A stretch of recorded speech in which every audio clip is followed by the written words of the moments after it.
Bismillahirrahmanirrahim. Assalamualaikum warahmatullahi wabarakatuh. Waalaikumsalam warahmatullahi wabarakatuh. Alhamdulillahirabbil alamin wassalatu wassalamu ala asyrafil anbiya'i wal mursalin Sayyidina Muhammadin Abdul Qasim al-Amin wa ala alihi wa sahbihi ajma'in, amma ba'du. Pak, ada handphone enggak?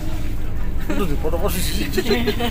Bapak Ibu para dulur Rahman yang kami hormati, alhamdulillah pada pagi ini kita masih diberikan kesempatan oleh Allah Subhanahu wa taala untuk diberikan umur panjang, diberikan kesehatan, keselamatan, sehingga insyaallah pagi ini kita sama-sama berziarah di kota Madinah. Adapun yang akan kita ziarahi, yang pertama adalah Masjid Quba. Kemudian setelah itu menuju ke Mazra'ah, berikut kurma, dari tepatnya lagi pasar kurma. Jadi nanti bagi bapak-bapak dan ibu-ibu yang punya akun untuk beli oleh-oleh bisa nanti belanja di sana. Tapi dengan perbandingan harga, kalau di sana ternyata lebih mahal dan di dekat hotel lebih murah, kalau di sini saja. Baru setelah itu kita menuju ke Uhud. Yang ketiga adalah Uhud, Gunung Uhud, Perang Uhud. Yang keempat adalah Masjid Qiblatain, dan yang kelima Khandaq. Nah, itu balik. Itu namanya Masjid Ijabah. Di sebelah kiri Bapak Ibu. Sampai belum kebagian. Sudah kelihatan? Ini namanya Masjid Ijabah. Yang ini ya, Ustaz, Ya. sebelah kiri nih, Masjid Ijabah. Sebelah kiri Ya. Masjid Ijabah. Masjid Ijabah. Di sini ya. dulu Rasul Shallallahu Alaihi Wasallam pernah memohon kepada Allah Subhanahu Wa Taala 3 permohonan. Di antara 3 permohonan itu ada 2 yang dikabul dan 1 yang ditolak. Dua doa dari Rasul Shallallahu Alaihi Wasallam yang diterima, yang pertama adalah supaya umatnya itu jangan sampai ditimpa oleh kelaparan yang berkepanjangan seperti umat-umat terdahulu,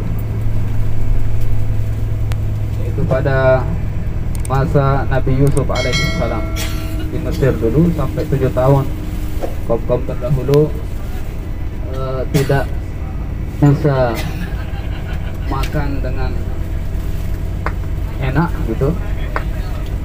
Nah, sedangkan sebelah kanan kita itu adalah pekuburan Baqi Al-Gharqad. Mari kita salam sebelum sempat dari kemarin. Assalamualaikum. Assalamualaikum. Ya ahla dari kaumin mu'minin wa inna insyaallah bikum lahikun. Nah, adapun yang ini sebelah kanan tadi, ini juga tempat ziarah Tulus ini ya, Al-Baik. Tertakinya Arab. Jadi kalau mau ziarah di sini harus bawa uang. Ya.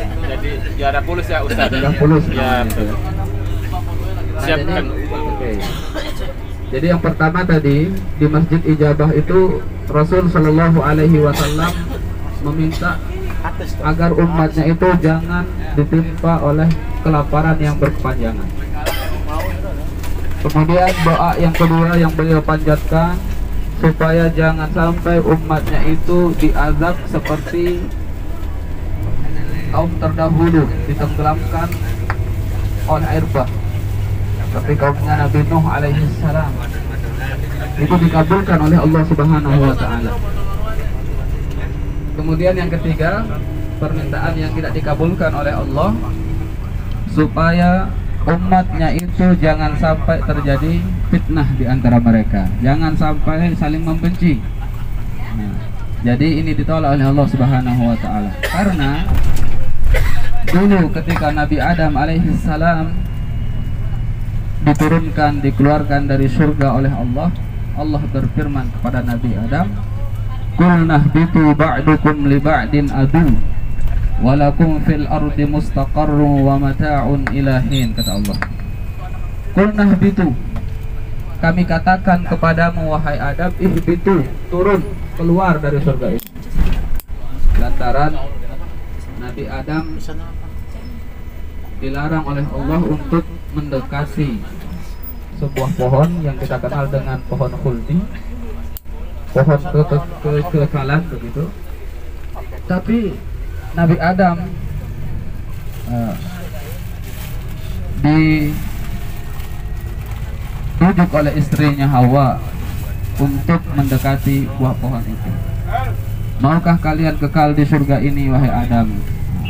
Kata syaitan menggoda Hawa. Lalu Hawa inilah yang membujuk Nabi Adam. Lalu Nabi Adam dan istrinya Hawa mendekati pohon khuldi itu. Dimakannya buah dari pohon itu. Lalu dengan sebab itu mereka berdua, Nabi Adam dan Hawa, dikeluarkan dari surga. Qulna ihbitu ba'dukum li ba'din adu, sebagian dari kalian itu adu, akan terjadi permusuhan, akan terjadi fitnah, nggak saling suka.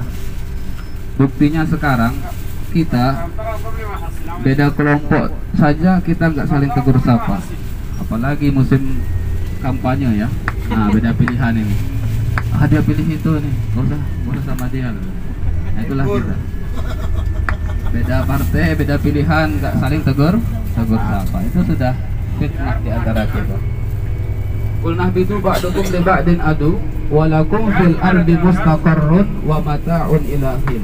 Nah, dan bagi kalian itu bumi sebagai mustaqar, tempat tinggal, wa mata'un ila hin, dan di bumi itu pula mata'un ila hin, ada kesenangan, tapi kesenangannya itu bersifat sementara, ila hinin, sampai waktu yang sudah ditentukan oleh Allah Subhanahu wa ta'ala. Karena kesenangan kita di dunia ini ya kurang lebih lah 50 tahun ya, lebih ya, kurang lebih. Kesenangan di dunia ini 50 tahun, Masya Allah, sudah mulai encok ya, sudah mulai encok. Umur 60 tahun, nah sudah mulai tanggal satu persatu giginya. Yang sekarang Masya Allah ibu bisa makan kacang, nanti kalau sudah 60 tahun makan agar, makan bubur makan bubur agar-agar ya, lembut-lembut. Tapi kalau masih muda masih bisa mengunyah yang keras-keras. Demikian juga tubuh kita ini ya, tubuh yang diberikan oleh Allah ini masih kuat. Tapi nanti ketika sudah umur 50-60 sudah ada namanya rematik, asam urat, penyakit gula. Karena kesenangan di dunia adalah ilahin, sementara saja. Maka kita pergunakan umur kita ini dengan sebaik-baiknya. Di saat kita muda, masih segar, rajin beribadah pada Allah Subhanahu wa ta'ala. Jangan nanti pas tua aja lah taubat pada Allah dekat ke masjid, tapi sudah telat ya. Maksudnya telat bagaimana? Ketika kita ingin beribadah fokus pada Allah Subhanahu wa ta'ala, kekuatan sudah kurang, tenaga sudah kendor. Nah, jadi itu. Kemudian yang kedua, doa yang dikabulkan oleh Allah agar kita itu umat Nabi Muhammad jangan ditenggelamkan, diazab dengan air bah. Dan yang ditolak itu adalah fitnah di antara kita. Terbukti ya, kita sampai sekarang ini terkadang kalau kita lihat orang dapat nikmat itu dia yang sakit hati ya. Temennya punya mobil, dia yang masuk rumah sakit. Nah, itu iri sudah namanya. Dengki, nggak suka.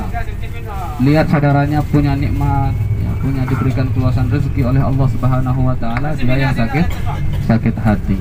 Asal jangan sampai sakit jiwa. Itulah kita ini ya.